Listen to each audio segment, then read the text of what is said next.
다들 책은 가지고 왔지? 책 기체? 아니 PDF 파일이라도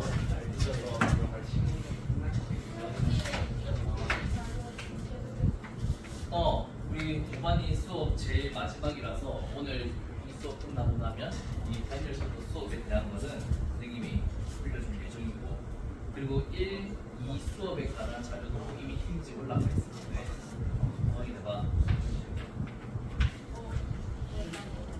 이렇게 됐던 오랜만에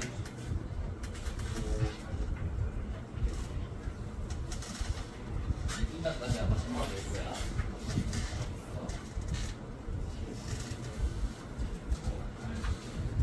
전체 단열 선도에서 우리 1학기 때처럼 400헥토파스칼까지의 사이즈로 선생님이 만들어가지고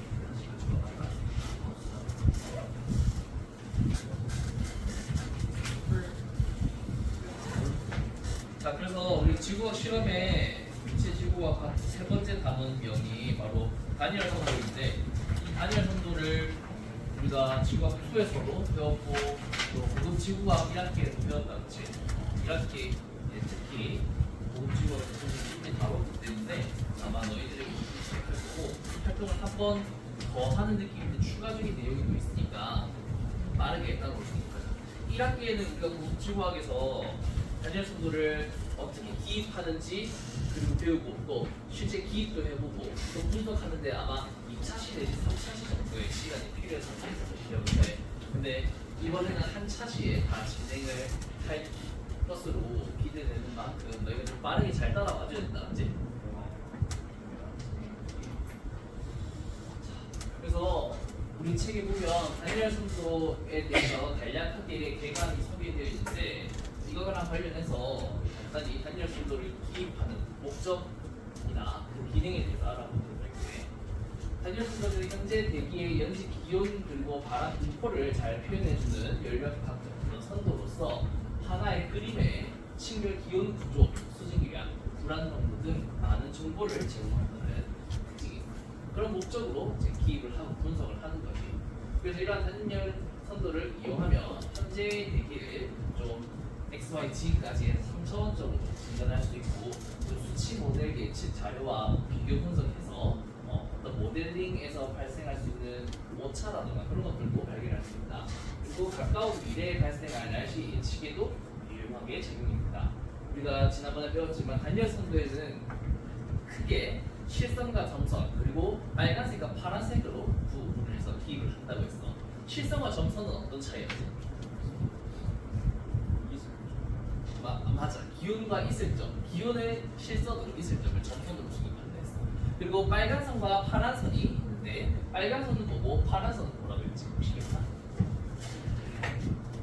여기 오늘의 특징을 말 텐데, 빨간색이 현재 가장 최근에 관측한 자료, 그다음에 파란색이 그 직전에 관측한 자료. 그래서 파란색과 빨간색의 비교를 통해서 과거부터 현재 어떻게 변화되어 왔는지에 대한 분석을 할 수 있다는 거고, 이걸 이제 나아가서 대기 예측에도 활용할 수 있다는 거죠. 그 다음에 이외에도 기상 사례 분석 그리고 연구에도 활용성이 높다. 그래서 예를 들어 북박이 일어날 때는 어떤 특징이 있는지, 소나기가 일어날 때는 어떤 특징이 있는지, 또 황사와 같은 상황이 있었을 때는 연지의 구조가 특징이 어떻게 나타났지, 그런 것들을 분석할 수도 있다고 해요. 이러한 설명이 우리 책에 소개되어 있는 것은 아니라 기상청에 있는 이 자료에 소개가 되어 있는 거거든. 그래서 선생님이 이번에는 이 기상청에 있는 자료 부분이 일부 담았고, 선생님이 전체 PDF 파일을 너희들 현재 올려보도록 할게. 혹시 공부하는 데 참고가 될까 싶어서. 꽤 많은 정보들이 있는데 자, 그럼 빠르게 복습을 한번 해보자. 우리 책의 단열 선도의 구성으로 이렇게 5가지의 등치선을 먼저 소개하고 있는데, 첫 번째 1번 세로를 축으로 하고 수평으로 그려진 실선이다. 그리고 로드 척도를 그려지는 요 선은 어떤 이름일까? 등압선이지. 여기서 등압선이 어떤 걸까? 가로로 되어 있는 거. 그 다음에 두 번째 가로를 축으로 하고 사실 가로를 축으로보다는 뭐 요걸 축으로 한다고 봐야 되는데 어쨌든 요걸 축으로 해서 등압선의 45도로 왼쪽 아래로 위로 기울어진 그런 실선이다. 섭씨 온도를 표현한 요선이 뭘까? 등원선이지. 그래서 등원선이고 이렇게 나눌 수 있겠다. 자, 그다음에 3번 왼쪽 위에서 오른쪽 아래로 이렇게 그어지는 실선, 약간 볼록한 실선인데 이 선은 이름이 뭘까?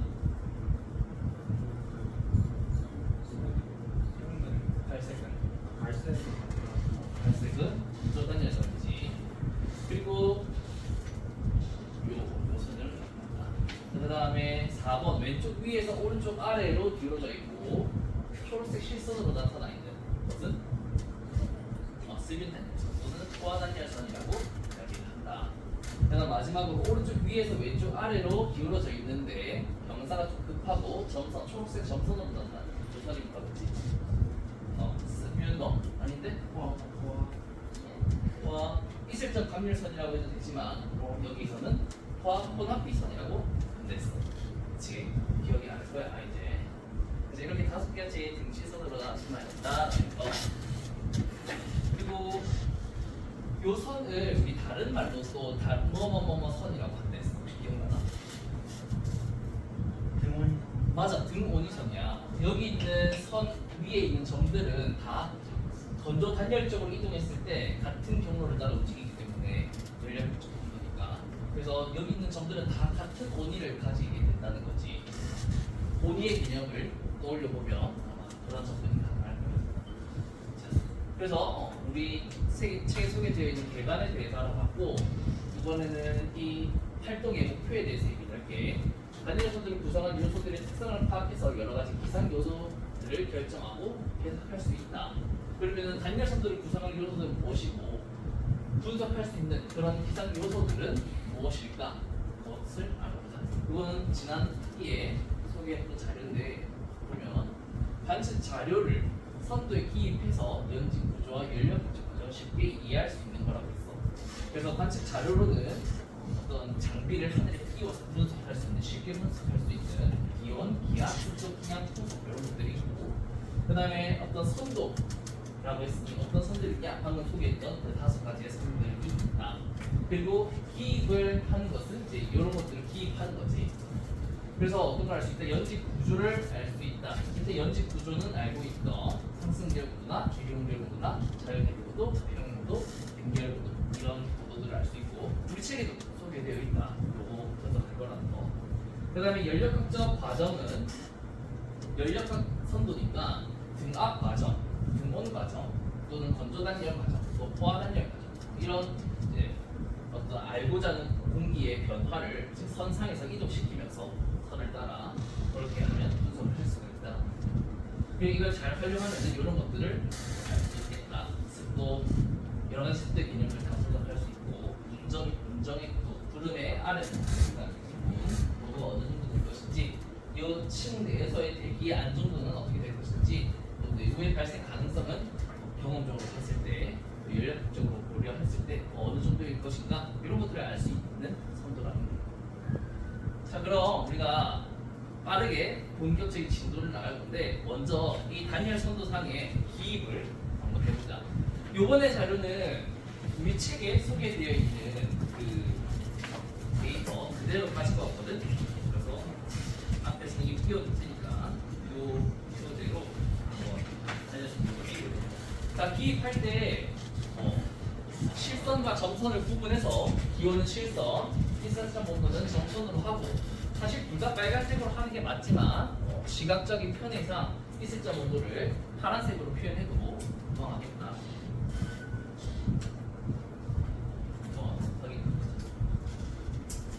자, 같이 한번 해볼게. 1000헥토파스칼의 기온은 30도, 27.5는 27.6도라고 했었지.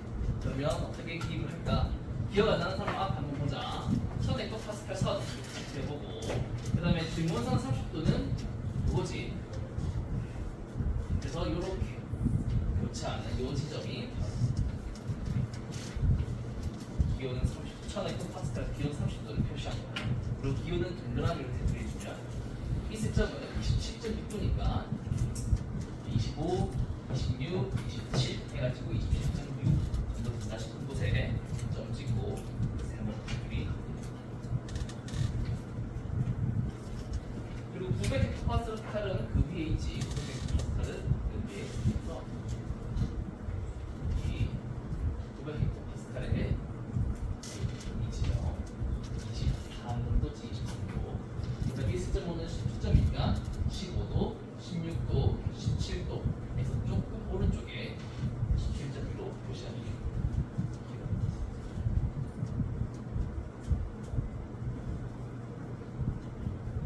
그래서 쭉쭉 해보면 선생님은 이렇게 나오던데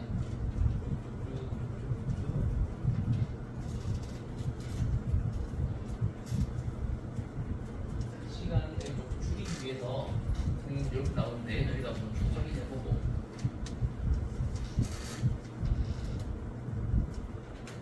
느낌이 다 됐다면 같이 한번 해보자.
괜찮아.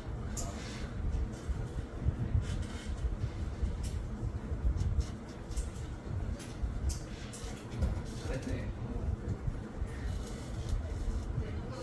무슨 느낌이냐? 더 필요하면 올리브영이나 들을 수 있지. 더 필요하시면 해주세요.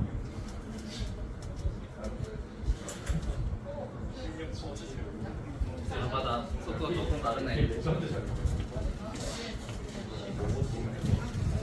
아니 옆에 있는 친구 와서 한번 비교해봐봐. 니 잘했나? 보자. 잘했나? 옆에 친구랑 한번 비교해봐봐. 여기 곡선을 그리는 유별함 보이네.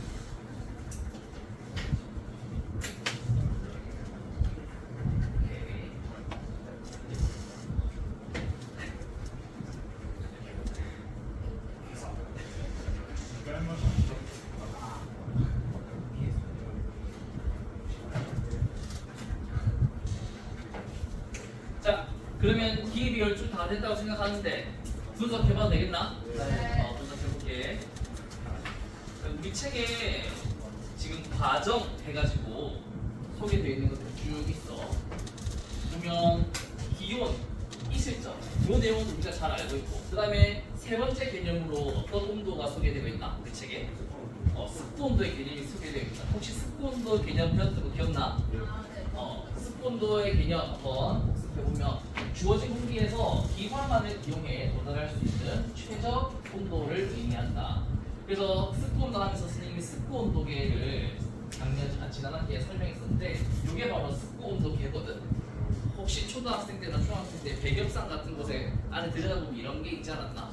혹시 본 적이 있을까? 왼쪽에 있는 게 현재 온도, 오른쪽에 있는 게 젖은 온도야. 이게 건고 온도, 습도 온도의 개념이거든. 여기 아래 보면 지금 물을 채워놨고 여기에 헝겊에 지금 적셔져 있는 상황이야. 그러면 대기가 건조하다 싶으면 여기서의 증발이 어떻겠어? 더 많이 일어나겠지. 그럼 여기서의 증발이 많으면 여기 부부에 적셔져 있으니까 부부의 열을 어떻게 하겠어? 증발하면서 뺏어가겠지. 그러면은 이 습구 온도가 건구 온도에 비해서 온도가 더 어떨까? 더 떨어질 거야. 그러면 이 둘의 온도 차이가 크겠지. 온도 차이가 클수록 대기의 상태는 더 어떻다? 건조하다. 그렇게 해석을 할 수 있을 거야. 그 관계를 여기에 가운데 표에 소개되어 있거든. 그래서 그렇게 이제 해석을 하면 돼요. 지금은 건구 온도가 27.5도, 그 다음에 습도 온도가 25.5야. 그러면 건습도 온도의 차이는 지금 약 2도 정도 되니까 이 표에서는 현재 온도 27도, 28도를 읽고 그 다음에 1도 차이니까 읽어봤을 때 85% 정도 나와. 근데 사실 조금 전에 물을 넣어서 충분히 떨어지진 않을 것 같거든. 나중에 수업 끝날 때쯤 한 번 더 시간을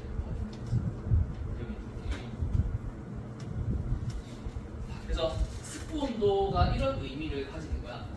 어떤 공기가 수증기가 많으면 많을수록 더 이렇게 그 환경의 습도가 더 낮으면 낮을수록 이 습도 온도는 더 떨어지겠지.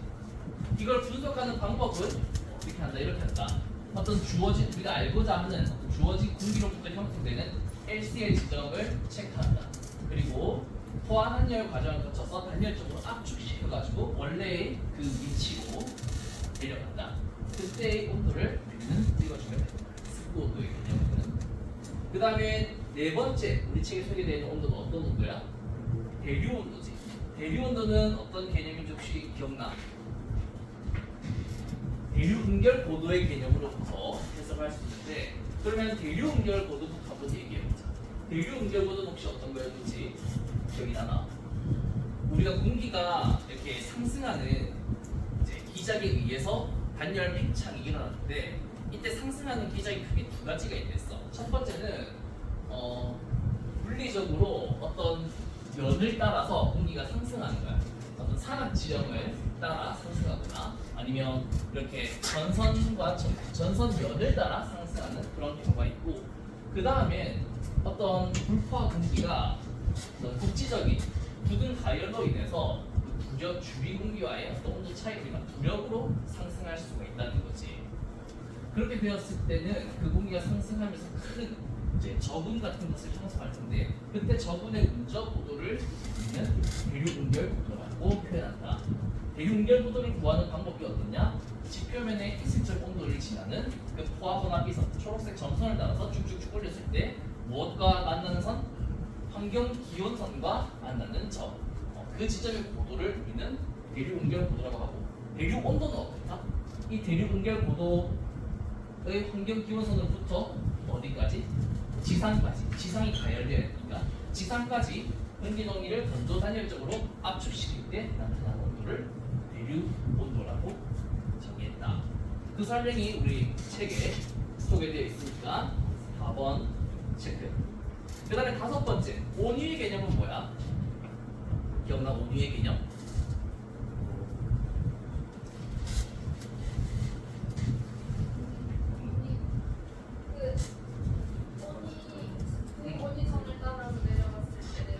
어디까지 내려가야 돼? 맞아. 우리가 알고자 하는 어떤 공기를 이제 이제 단열적으로 압축시키는 거야. 이때 건조 단열적으로 압축, 건조 단열선을 따라 또는 등 온이선을 따라 1000헥토파스칼까지 압축시켰을 때 그때의 온도를 우리는 온위라고 했었지. 위 있나? 온위 소개되어 있고 그 온위의 개념도 책에 소개되어 있으니까 내가 볼 수 있는. 자, 그다음에 혼합비와 포화혼합비의 개념도 여기 소개를 해놨는데 이거 혹시 기억나나? 혼합비의 개념 이렇게 소개했었던 거. 선생님이 수업을 했었던 부분이니까 이 부분을 또 한 번 더 설명할 필요는 없겠지. 지난학기 했던 부분이 우리는 점진적으로 이제 학습을 이어서 나아가는 상황이니까 강의 자료에는 넣어 놓을게. 학습할 때 참고하도록 하자. 자, 그래서 혼합비의 개념이 이렇게 정의되고 이 혼합비의 개념을 x는 0.622 곱하기 건조 공기의 그 전체 기압 분의 수증기의 분압 이런 걸로도 나타낼 수 있다라고 이야기를 했었어. 이때 어떤 수증기와 건조 공기의 분자량의 비가 약 0.622 정도가 된다고 했었지. 혼합비의 개념은 건조 공기 1kg과 또 이거랑 공존하는 수증기의 질량의 비로 정의될 수 있다고 했었어. 포화혼합비는 그 개념이 여기는 없지만 밑에 있는 어떤 주어진 온도 압력에서 포화 공기가 가지는 혼합비, 즉 어떤 공기가 수증기를 최대한 가지고 있을 수 있는 그 양을 포화혼합비는 이런 개념이었다. 혼합비와 포화혼합비. 자, 그 다음에 우리가 단열선도에서는 분석하지 않았던 개념이 나와. 동그라미 8번, 9번에 어떤 개념이 있어? 수증기압과 포화 수증기압의 개념입니다. 그렇지? 여기 이 수식에서는 지금 E라고 하는 이게 수증기압, 수증기의 분압이고 수증기압이잖아. 라고 하는데 이거 한번 봐봐.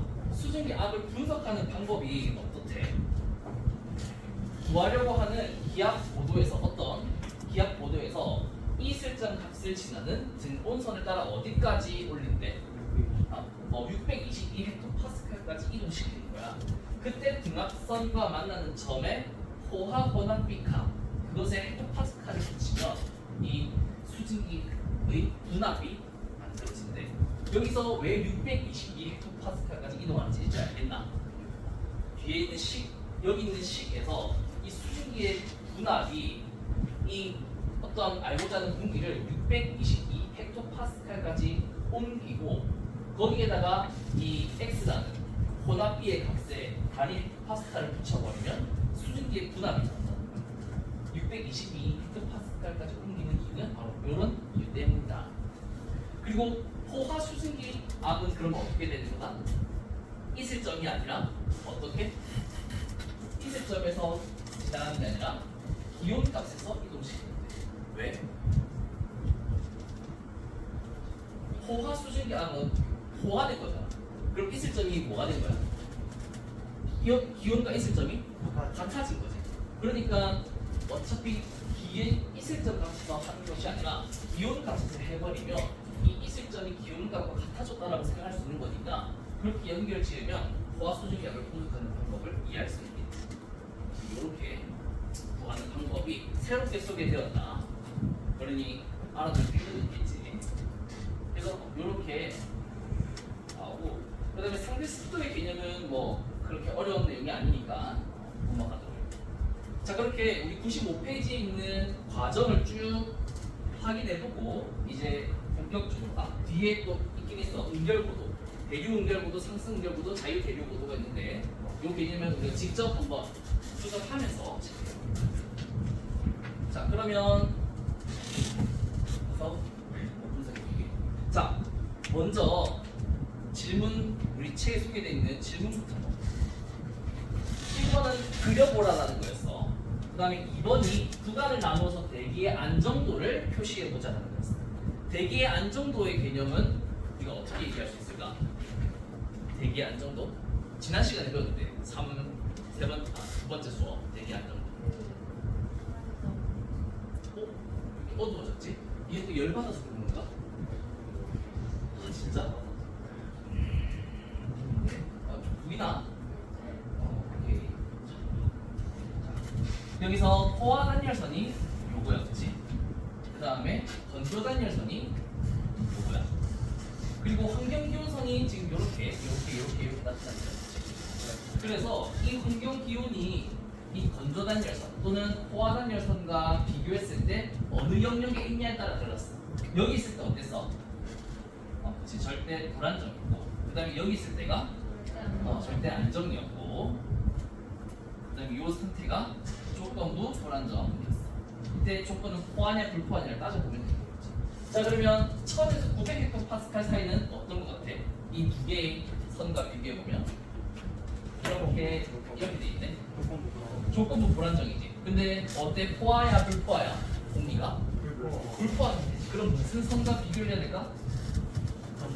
건조단열선. 그렇지. 그럼 건조단열선과 비교했을 때 이 기온 감률이 더 작아. 그러면 어떤 상태라고 해야 될까? 안정하다라고 해야 돼. 알겠지? 1000에서 900헥토파스칼 사이는 조건부 불안정 영역이지만 조건을 따져봤을 때 불포화 상태이기 때문에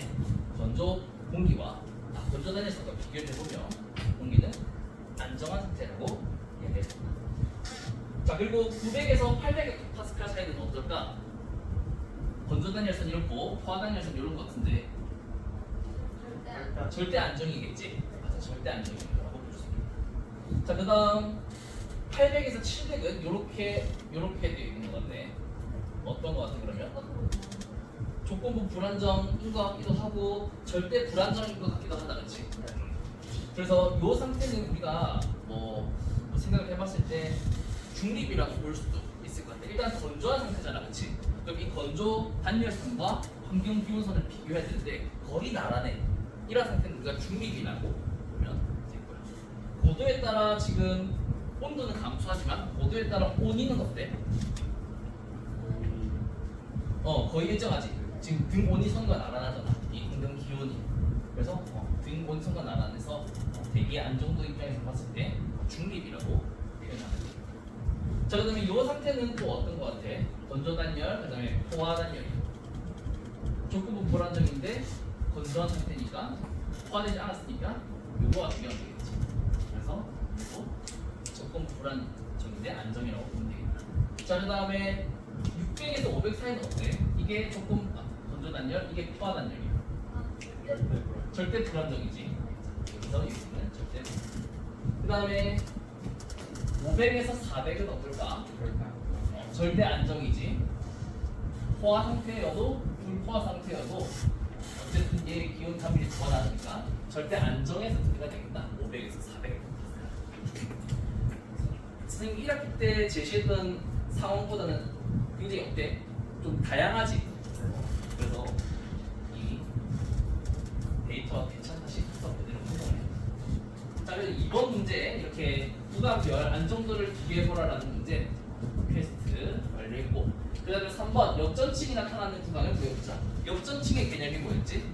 이것도 지난 시간에 했는데 역전층은 고도가 상승함에 따라 온도가 높아지는 거랬다, 그렇지? 그러면 여기서는 어떤 영역이었어? 맞아, 900에서 800 절대 안정이면서도 여기는 고도가 상승함에 따라 기온이 높아지고 있으니 이제 안정 플러스 역전층까지 맞춰야 되겠지. 900에서 800 파스칼 구간에서 그렇게 나타나고 있더라. 자, 그 다음 상승 응결 고도와 대류 응결 고도를 한번 구해보자. 이때 상승 응결 고도는 지형에 대한 상승이라 생각하고 물어보면 결국 LCL, CCL을 구해보자라는 건데, 자, 여기서 LCL을 구하는 방법 혹시 기억나나?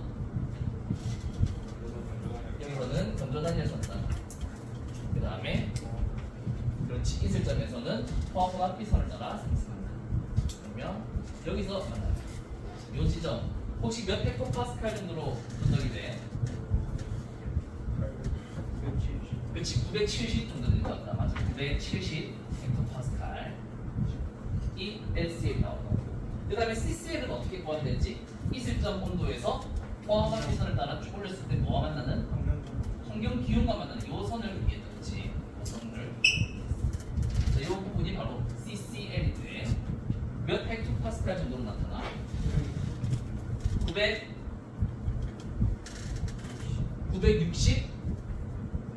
960에서 950 정도 나타나는 것 같지. 지금 950에 조금 더 가까워 보이는데 950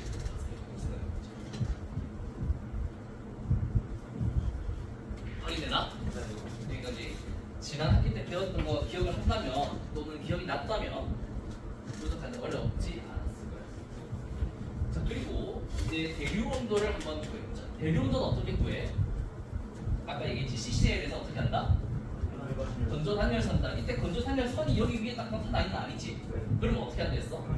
그렇지 평행하게 이 가장 가까운 두 선의 어떤 중간 비율을 고려해서 쭉 이동시킵니다.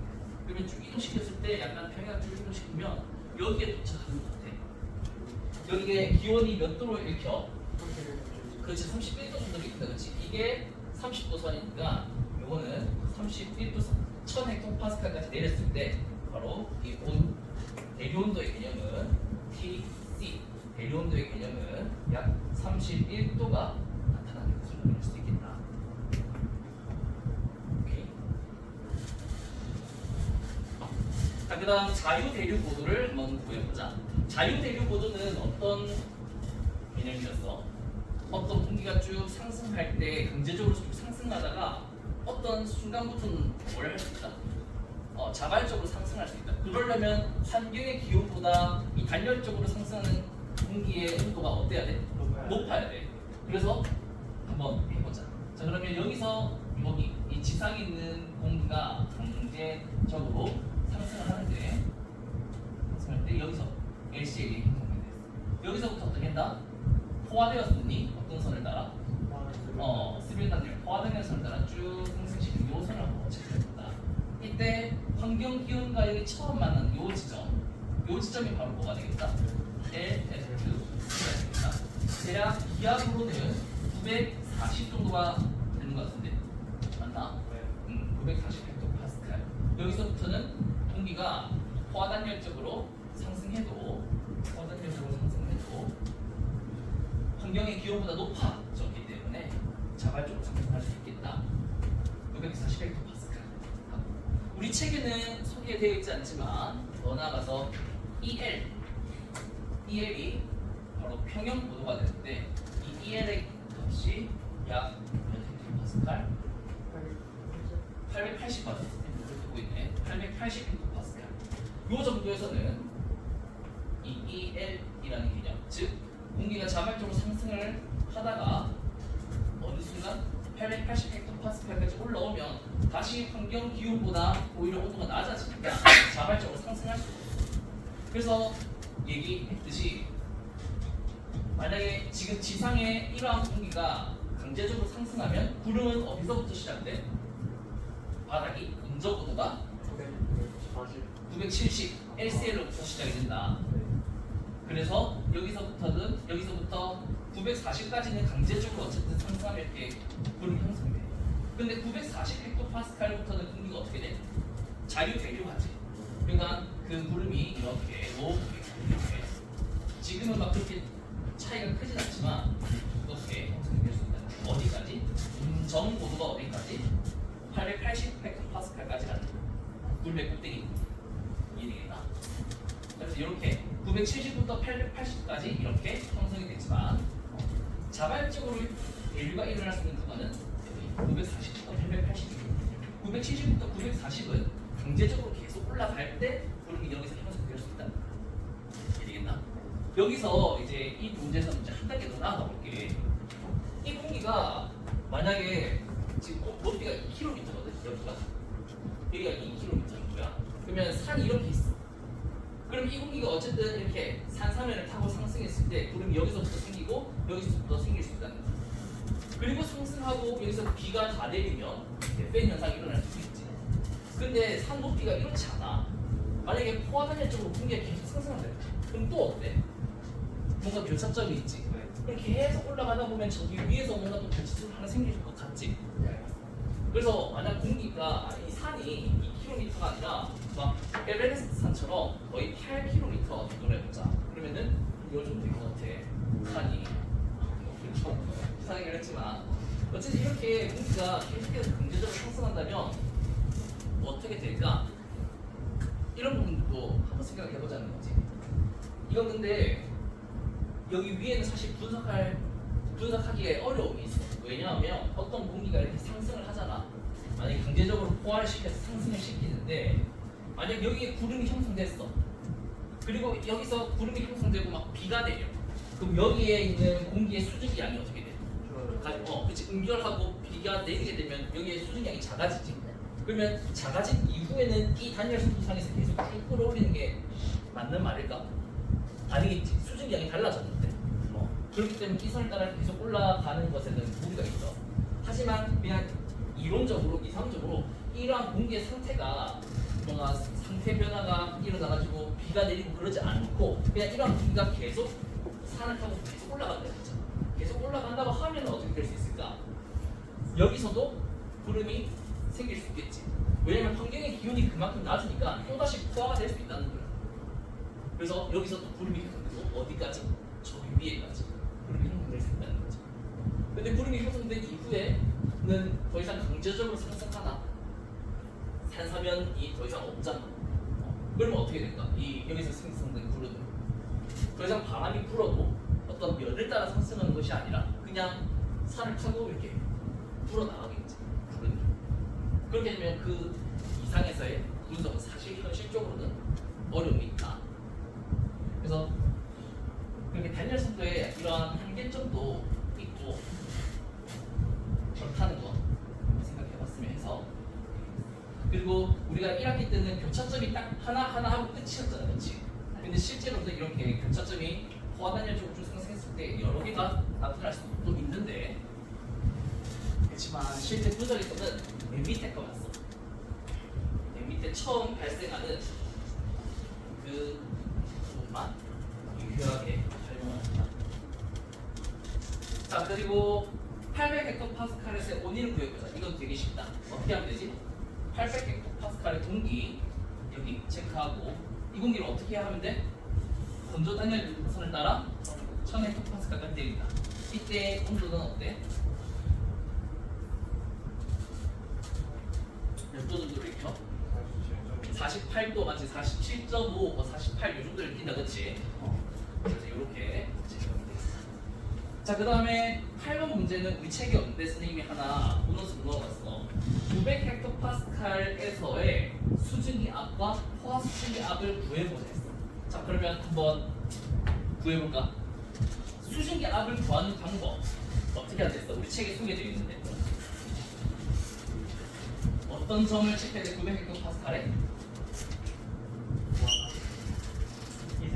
이슬점을 기준으로 어떤 선을 따라? 포화 단열. 그 책에 소개되어 있는데 수증기 압을 구하는 방법. 이슬점에서 무슨 선을 따라? 등온선을 따라 어디까지? 622헥토파스칼까지. 622헥토파스칼이 여기 있어. 622헥토파스칼. 여기까지 상승시키는. 여기가 622헥토파스칼.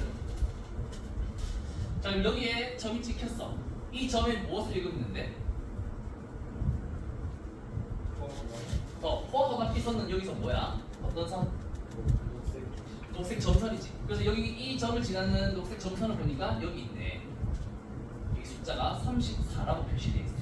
그러면 34 그리고 단위는 헥토파스칼이지.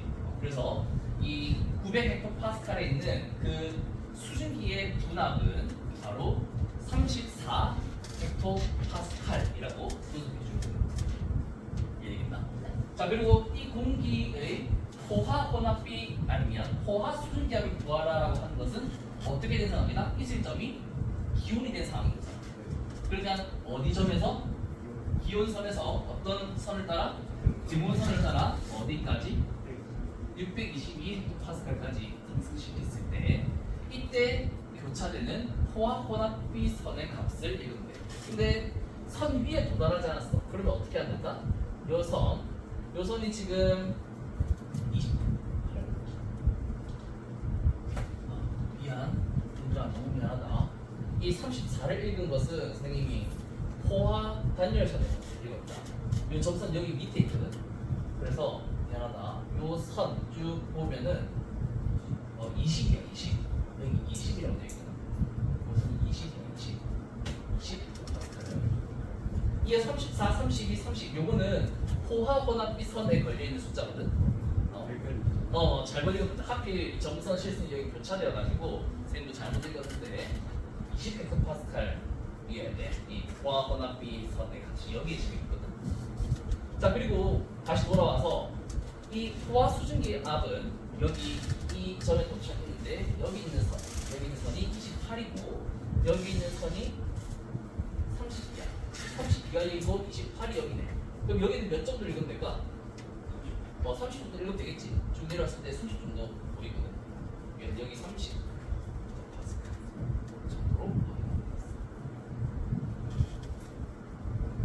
그래서 900헥토파스칼 분기에 수증기 압은 20헥토파스칼, 포화 수증기 압은 30헥토파스칼. 그러면 우리는 상대 습도, relative humidity, 상대 습도를 구할 수 있어. 어떻게 구했어? 이건 초중학교 때 배웠을 텐데 포화 수증기 압분의 현대 수증기 압 곱하기 100이니까 약 몇이 되겠다? 66.7%가. 근데 우리는 이 상대 습도를 구하는 또 다른 방법도 있었어. 어떻게 구했어? 이 지점을 지나는 포화원합비선과 이 지점을 지나는 포화원합비선의 그 값을 읽어가지고 하면 된다 했지. 그러면 여기 있는 선 지금 체크해보니까 약 20 정도 되네. 여기 있는 선은 14 정도 되네. 그러면 20분의 14 곱하기 100 하면은 70 정도 나오는 것 같아. 그리고 얘도 선생님이 28에서 32 사이를 그냥 30이라고 했지만 값을 좀 더 체크를 해봤을 때 거의 습도는 상대 습도 비슷하게 나와요. 상대 습도를 구하는 공식이 포화 수증기압 분의 현대 수증기압 곱하기 100을 해도 되고, 그 다음에 포화 혼합비 분의 혼합비 곱하기 100을 해도 된다고 했잖아, 그치?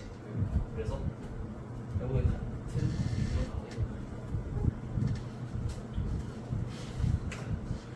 그래서 우리 책에 없는 이런 내용도 한번 알아보고, 아마 그렇게 함으로써 우리 책 3단원의 97페이지까지 우리 책에서 구하라는 것은 모두 다 한번 보여봤다. 조금 빠르면 빠르다고 할 수 있는데 그래도 할만하나? 네. 뭐 혹시 못 따라한 부분 있으면은 오늘 그 수업 영상 현재 유튜브 링크에도 올릴 테니까 복습하려면 복습하고, 중간고사가 기간이 진짜 얼마 안 남았다, 그렇지? 8일? 지구과학은 며칠째 칩니까? 지구과학은 수요일 아닌가? 금, 월, 수, 금 중에? 그래서 좀 더 남았네. 많이 남았네. 많이 남았네. 자, 그리고 선생님이 하나 좀 더 확장시켜주고 싶은 부분은, 우선 선생님이 예전에 1학기에서 다뤘던 요 KC, 또 쇼월트 지수 이런 부분들도 사실 수업을 했었다, 그렇지? 근데 우리 책에는 요 개념이 없지. 요 개념이 없어서 요 부분은 따로 이제 수업을 하거나 또 시험에 내거나 하지 않을 거야. 알았지? 이 부분은 체크해두고 선생님이 다른 반에도 다 일괄 안내를 할게. 자, 그 다음에 확장. 이거는 너희가 그냥 또 여러 가지 데이터를 모션 ICT든 뭐 여러 가지 탐구 활동이든 뭔가 데이터를 수집하고 이제 처리해서 뭔가 분석하는 그런 과정을 또 너희들이 즐겨 하잖아. 그래서 선생님도 이 단열성들을 하면서 좀 고민이 들었어. 이 데이터가 엄청 전 세계적으로 많고 실시간적으로 계속 쌓일 텐데 그런 데이터를 내가 이렇게 일일이 손으로 하는 사람이 어디 있겠어? 전국에 맞지? 공군에서는 한다. 공군에서는 전시 상황을 대비해서 일일이 기입하는 연습을 하거든. 근데 기상청에서는 이런 거 손으로 안 하지. 그래서 어떻게 데이터를 수집하고 또 표시할 수 있는지 그거를 한번 소개시켜 보려고 해. 우선 우리나라의 어떤 자료 같은 것은 기상자료 개방 포털에 들어가면 확인할 수 있어. 우리나라에는 여러 이제 고층 관측을 하는 지점에 이런 기압, 고도, 기온, 해수점 이런 것들 다 자료를 확인할 수 있으니까 무료로 확인할 수 있으니까 체크를 하면 되겠어. 우리나라뿐만 아니라 좀 더 글로벌하게 나아갈 필요가 있겠지. 선생님 찾아봤는데 우리나라에서는 자료를 찾기가 좀 어려웠어. 그래서 어떻게 하면 좋냐? 여기 미국 요민대학이라고 하는 대기과학부에서 제작한 사이트가 있더라고. 여기서는 뭘 할 수 있냐? 데이터를 받아올 수 있어. 한번 보여줄게. 마우스가 없어서 좀 아쉬운데 여기 리전을 우리 예를 들어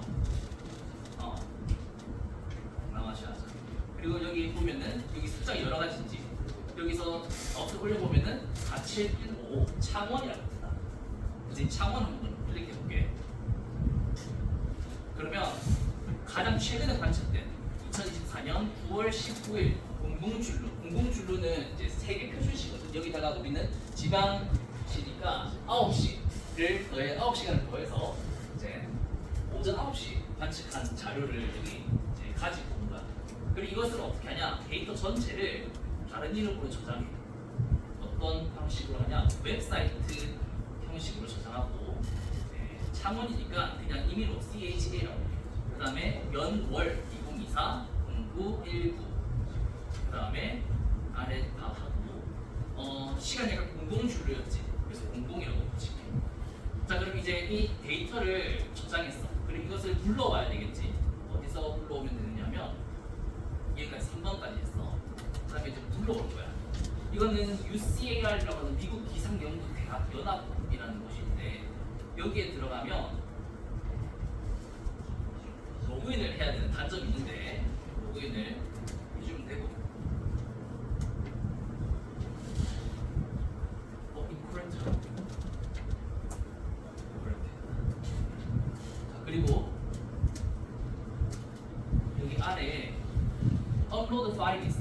데이터를 불러오는 거야. 아까 저장했던 창원 파일 불러오면 알아서 단위값을 이렇게 다 기입을 해줘. 좀 복잡하지? 지금 굉장히 뭐 복잡하다는데 이렇게 초록색이 기온이고 미안 빨간색이 기온이고 초록색이 이색적이고 여기 뭐 여러 가지 이제 표시 온오프를 할 수 있는데 그거는 제일 조금 깔끔해졌지? 기온 이색적. 그 다음에 우리가 계속 분석해왔던 여기 LCN이라든지 뭐 LFC라든지 EL이라든지 뭐 케이크라든지 씬이라든지 여러 가지 어떤 연령 특적인 구조나 층들 이런 것들도 다 분석할 수 있다. 프리징 레벨, 빙결 구도라든지 이런 것들 다 분석 가능하고 표에 어떻게 지금 기입되어 있냐 방금 사이트에 있는 자료와 매치가 되는지도 2012, 35, 29, 23인데 12, 29, 23 여기 여기 습도는 따로 표시가 안 되네. 어쨌든 기온, 이슬점, 풍량, 풍속이 다 알아서 잘 기입이 되지. 그래서 그런 것들도 확인할 수 있겠구나. 값이 잘 입력이 된 거 확인할 수 있어. 그리고 여기서는 또 하나의 장점이 여기는 값이 있잖아. 값을 클릭해서 이렇게 이동시킬 수도 있어. 본인이 원한다면. 그래서 임의로 편집을 할 수도 있는 만큼 좀 되게 유연성이 있다. 사이트 자체가. 그래서 이런 것들도 있으니까 우리가 혹시 이걸 활용할 수도 있을지 모르겠지만 개발되어 있는 게 있다는 거 생각해봤으면 좋겠다 싶어서 가지고 왔습니다. 그래서 이렇게 해서 선생님이 준비한 한일 정도 활동을 이렇게 마무리할게요. 준비물 이런 게 크게 없어서 좀 편안했지. 근데 또 그만큼 졸린 것 같다. 1, 2, 4단에서는 되게 한 명도 좋은 사람 없이 했는데 3단은 좀 힘들었나. 다음 주 중간고사 범위 마지막 4단원 내용도 우리가 한번 공부해 볼 거고 여기서의 중간고사 시험 범위 될 테니까 잘 준비해 주도록 하겠습니다. 너무 많았다. 습온도 요거 한 번만 내어볼게. 건조 온도는 27도, 습도 온도는 22도야. 이제 5도 차이가 나거든. 27도에서 5도 차이가 나면 습도는 65%래. 그래서 여기 습도가 약 65% 정도 나왔어.